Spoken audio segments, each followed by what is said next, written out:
3 number कह रहा है find the area of the segment A Y B. A Y B यही area निकालना है आपको। देखिए ए वाई बी ये एरिया निकालना है, यानी ये वाला एरिया पूछ रहे हैं आपसे, ये वाला एरिया कितना होगा ये पूछ रहे हैं आपसे। शोन इन फिगर इतना of radius of circle is 21 centimetre. इसका रेडियस क्या है 21, इसका भी रेडियस क्या है 21। ठीक है, एम है। आप जानते हैं कि ये जो जब हम यहाँ से आपने सर्किल में पढ़ रखा है कि जब सेंटर से कोई परपेंडिकुलर हम किसी कार्ड पर डालते हैं तो कार्ड दो पार्ट में डिवाइड हो जाता है, यानी A M equal to M B ये हो जाता है, आपको मालूम है आपको। अच्छा, ये एंगल जब ये डिवाइड कर देगा, टोटल 120 था तो कितना हो जाएगा ये 60 डिग्री हो जाएगा। मान लीजिए इसकी चौड़ाई क्या है यक्स है, इसकी लंबाई ओ एम इक्वल टू यहाँ मान लीजिए कि let O M equal to x है। हमको पूरा काम क्या करना है, देखिए हमको ए चाहिए। देखिए हमको लिखना क्या है, area of A Y B.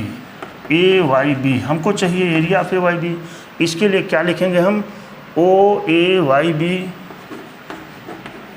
Area of O A Y B minus area of triangle O A B. O A B ये देखिए इतनी वर्किंग हमको करनी है। अगर हम पूरे के एरिया में से इस ट्रायंगल के एरिया को माइनस कर देंगे तो ये वाला एरिया हमको मालूम हो जाएगा। ठीक है, तो पहले हम चलते हैं area of O I B पर। लिखेंगे area of O A Y B this will be equal to theta upon 360 pi r square. होता ही है, थीटा की वैल्यू क्या है 120 अपान 360 इंटू पाई की वैल्यू 22/7 कंसिडर करनी है, इंटू आर स्क्वायर कितना है 21 है, 21 का होल स्क्वायर। ठीक है, 7 त्रिक 21 कट गया यहाँ से, 120 तियाँ ये हो गया, ये 3 और 3 भी यहाँ से कैंसिल हो गया, यानी कुल मिला जुला कर बचा क्या है 22 गुणे 21 ये हो जाएगा। 22 करने 22 के 22 करने 22 के 2 यहाँ से लगा 2 22 दूना 44 2 46 462 सेंटीमीटर स्क्वायर। ये तो इसका एरिया हो गया।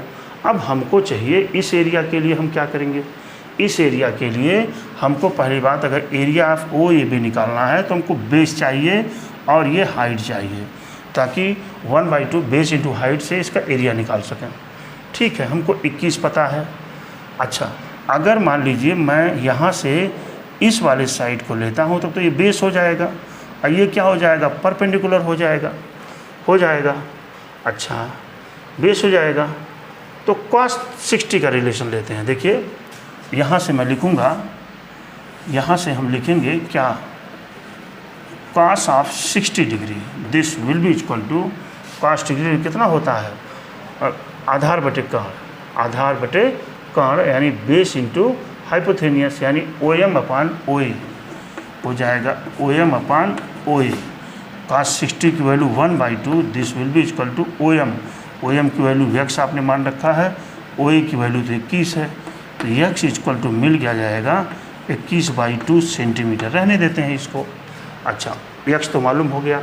अब हमको ए एम चाहिए, हमको क्या चाहिए ए एम भी चाहिए।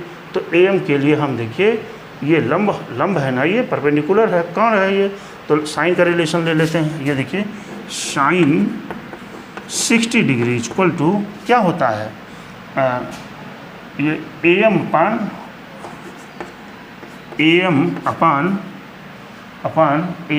क्या ए एम अपान ओ ए, और साइन 60 डिग्री की वैल्यू होती है आपकी √3/2 this will be equal to A M की वैल्यू तो आपको पता नहीं और इसकी वैल्यू क्या है 21 है। ए एम इक्वल टू हो जाएगा 21 √3/2।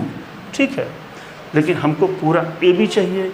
ए बी क्या है ए एम का दुगुना है, तो हम यहाँ से ए बी इक्वल टू निकाल लेंगे 2am बराबर हो जाएगा 2 इंटू 21 √3/2, 2 कैंसिल हो जाएगा, यानी 21√3 ए बी की वैल्यू आ गई।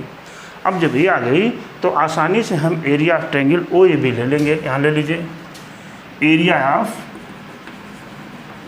Of triangle O A B equal to होता है 1/2 बेस इंटू हाइट। ये फार्मूला आप जानते हैं, बड़ा फेमस फार्मूला है।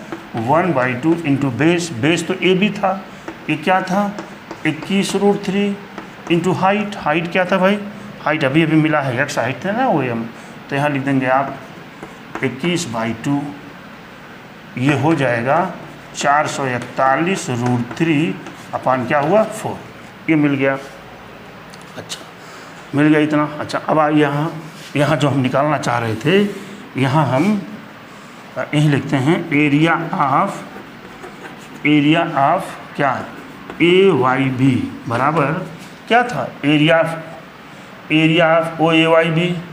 Area of O A Y B का एरिया कितना आया है 462 minus area of triangle O A B का कितना आया है 441√3 upon 4। This is your answer, यही आपके आंसर हो जाएंगे।